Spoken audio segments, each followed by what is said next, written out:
That's the real truth, and everyone knows it. ইরানের সঙ্গে কি গোপনে আলোচনা চলছে নাকি এটি শুধুই চাপ তৈরির কৌশল? একদিকে ডোনাল্ড ট্রাম্প বলছেন আলোচনা চলছে, অন্যদিকে তেহরান বলছে কোনো আলোচনাই হচ্ছে না। তাহলে সত্যটা কি?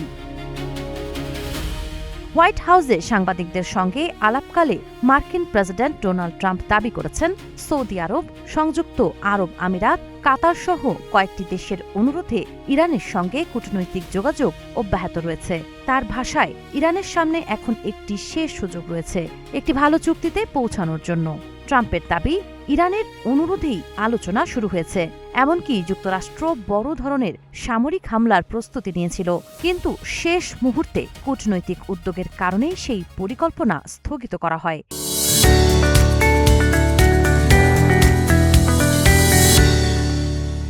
তিনি আরও বলেন, অতীতেও ইরান প্রকাশ্যে আলোচনা অস্বীকার করলেও মার্কিন কর্মকর্তাদের সঙ্গে দীর্ঘ বৈঠক করেছে।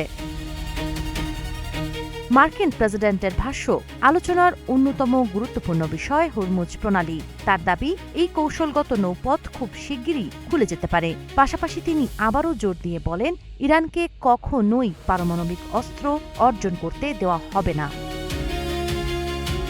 তবে ট্রাম্পের সব দাবি সরাসরি নাকচ করেছে তেহরান। ইরানের পররাষ্ট্র মন্ত্রণালয়ের মুখপাত্র ইসমাইল বাঘাই জানিয়েছেন, ওয়াশিংটনের সঙ্গে বর্তমানে সরাসরি বা পরোক্ষ কোনো ধরনের আলোচনা চলছে না।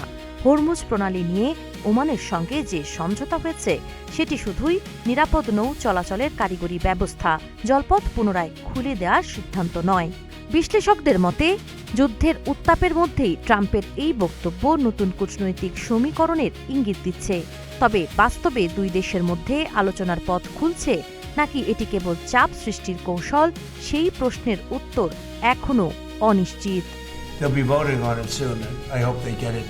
সাবা খান, নাগরিক প্রতিদিন।